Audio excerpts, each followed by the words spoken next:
Some events in life are so unexpected that they leave a mark that erases everything that came before. That was the case the day Steve, my husband's son from his first marriage, unexpectedly came into my room. Up to that point, everything had been routine. My husband, Daddy, was at work as usual, and I was getting ready for a fundraiser. Steve, who had only recently returned home after a difficult period, was spending time with us to recuperate. We hardly ever crossed paths.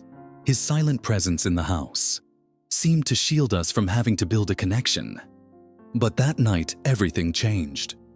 I stood in front of the mirror trying on my dress for the event.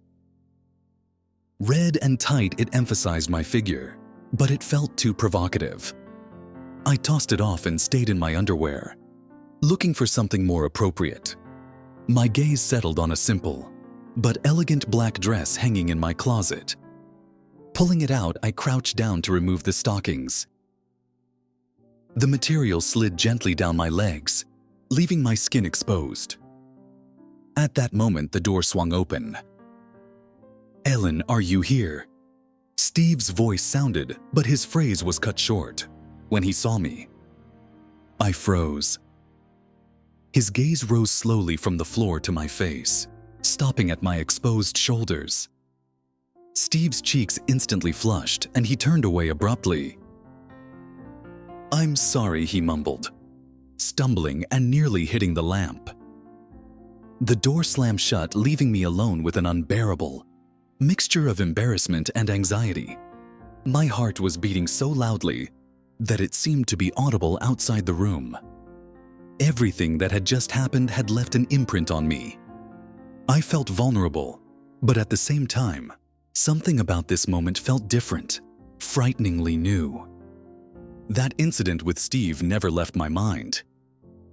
At dinner, when Eddie had talked about his plans for the next week, I'd nodded, but inside I'd been seething. Steve was quiet, barely lifting his eyes from his plate. His demeanor had begun to change since that day. Instead of his previous aloofness, he was suddenly lingering in the kitchen when I was cooking, or sitting in the living room, silently watching me. There was a depth to his gaze that was both frightening and appealing. One evening when Eddie was working late, Steve came into the living room where I was reading a book. His voice was low, almost hesitant. "Ellen, can I ask you something?" I pulled away from the book and looked at him. He was standing by the door, illuminated by the soft light of the desk lamp. His eyes, darkened, full of emotion, pierced me. "Of course," I replied, trying to sound calm. "Do you ever feel like you're out of place? That everything you do isn't what you were meant to do?" His words sounded unexpectedly honest. I was confused, not knowing what to say. His candle was both disarming and frightening. I tried to find some clue in his gaze, but he just waited. He didn't answer immediately, but stepped closer, his tall figure filling the space between us. The silence was deafening until he continued. "Ever since I came back here, I felt only one thing.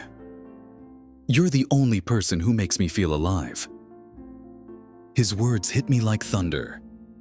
I stood up, trying to keep my distance, but he stopped me with a light touch on my arm. His fingers were warm, almost scalding.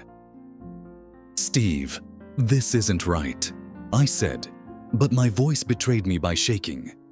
His confession hung in the air. I should have walked away, told him it was impossible. But instead, I stayed. We were so close I could feel his breath. He lifted his hand and gently touched my face, his gaze asking for permission. I don't know how much time passed before his lips were on mine. It was a quiet, soft kiss, full of restrained emotion. It was as if the world around us stopped, leaving only the two of us in this moment. The silence was crushing, spreading like an invisible blanket across the room. After our hands had accidentally touched, I stared at the TV screen, but the story flashed before my eyes in a kaleidoscope of meaninglessness. All my concentration was focused on not giving away the shiver that had settled in my chest. Steve sat silent too, his gaze not fixed on the screen. I could feel him unmoving, thinking about something. The tension was almost unbearable, but I couldn't get up, couldn't leave. Something in me demanded that I stay and wait, to see where this moment would lead. The minutes stretched into eternity. I noticed his breathing was slower, deeper. He tried to play it casual, crossed his legs, then uncrossed them as if he didn't know where to put himself. His hand rested on the armrest close to mine. I stood up. The move was both an attempt to escape and a desperate attempt to realize what was happening. But just as I turned to leave, Steve stood up as well, his figure obscured by the faint light from the TV. "Wait," he said quietly. The words stopped me. His voice was soft, almost pleading, and I couldn't keep going.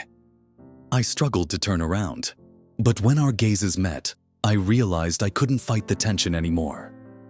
It had taken hold of both of us. He stepped closer, his face so close I could feel the warmth of his breath. The room became unbearably stuffy, as if the walls had shrunk, leaving just the two of us. I've been thinking about how to say this for a long time. He spoke slowly as if he was struggling with each word. But I think we both know I wanted to object. But the words stuck in my throat. His eyes studied my face, my every breath betraying confusion. At that moment, I realized I couldn't look away, as if some invisible force was drawing me in. Suddenly, he leaned in so close that my hair lightly brushed his chin. I couldn't resist anymore. Not my emotions, not this moment. When his lips touched mine, it was as if the world stopped. The kiss was both timid and insistent, full of the emotions we'd both been hiding for so long. I recoiled, but I couldn't pull away completely. For a brief moment, I met his gaze full of remorse and desire. "It's wrong," I finally blurted out. But my words sounded unconvincing, like I was trying to reassure myself. He didn't answer, only stepped back, giving me space. His silence said more than any words could. I almost ran out of the room, shutting myself in. My heart was pounding so loud, I was sure the whole house could hear the noise. I spent the rest of the night worrying, trying to figure out what had just happened. The boundary that had existed between us had been erased in an instant, and then there was no turning back. In the morning, when I went down to the kitchen, he was already there. His apparent attempts at normal behavior only made things worse. Our eyes met, and I realized this wasn't over. I saw him in the morning light, standing in the kitchen like a ghost of my own fears. His face was pale, his features gaunt, and his fingers trembled as he clutched the phone in his hand. I froze involuntarily on the threshold, feeling the silence of the room literally pressing against my chest. Something had changed. We both knew it, but neither of us dared to utter words that might break the fragile balance between us. He turned to me, his gaze frozen for a moment, as if he were trying to decide whether or not to say what was on his mind. I felt something heavy in the air, unspoken. His voice, when he finally spoke, was hoarse-broken. "I have to leave soon." The words echoed inside me with a strange emptiness, as if someone had knocked the ground out from under my feet. I felt a chill run down my spine, but I stayed calm, trying to hide the emotions that seemed about to erupt. "Why?" I asked, knowing his answer would change everything. "It's hard to explain." He turned away, resting his hands on the kitchen counter. "Just trust me, it's for the best." Better for who? The question was on my tongue, but I couldn't say it. Suddenly, it was hard to breathe. The shattering silence between us became an invisible chasm. I clenched my fingers into fists to keep myself from rushing over to him. and forcing him to explain. Instead, I turned and left the room, feeling the tears stinging my eyes. Later that day, I found him in the garden. He was standing, with his arms wrapped around one of the wooden pergola supports, looking as if this corner of the house was his only refuge. I knew I had to be honest, even though a voice inside me was screaming, "Don't leave it as it is."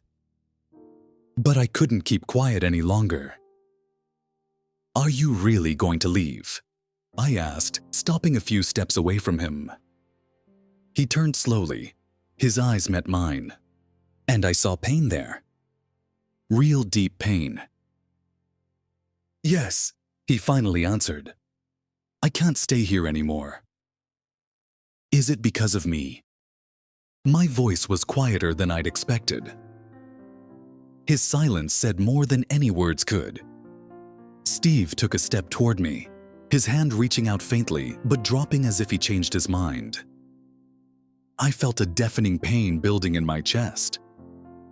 Why couldn't he just tell me what was really going on? "It's too complicated," he added.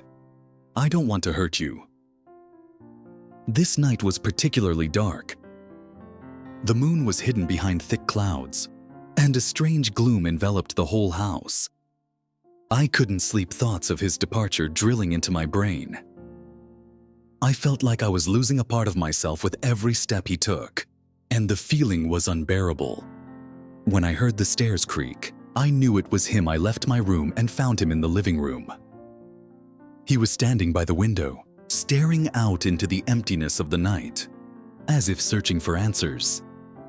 I stepped closer and he turned his head, noticing me. We didn't say a word. I felt something break inside me, as if the invisible barriers we both worked so hard to build had shattered. Steve stepped closer to me, his hand lightly touching mine. The touch was an electric shock, a reminder that there was still more between us than we were willing to admit. His gaze was intense, but there was so much desire and regret in it at the same time that it took my breath away. "I can't leave you," he finally exhaled. The words were the confession I've been waiting for, but I didn't know if I was ready to hear them. His face was so close, and in that moment, I realized that all our restrained feelings, inhibitions, and doubts were nothing compared to what we had in common. There was only a thin line between us that we both knew we were about to cross. His hands found mine, and that moment was the culmination of the tension that had been building between us for days. Everything else, words, doubts, even the house itself, had ceased to exist. Only we absorbed in that moment remained real. The next morning, everything looked different. The sun's rays through the curtains seemed to purify the air. He was still on the verge of deciding to leave, but now there was no secret tension between us. It was a time of clarity, but also a time of decisions. I knew he would leave, but now I was sure it wasn't the end. It was only the first step in the story we would have to write together.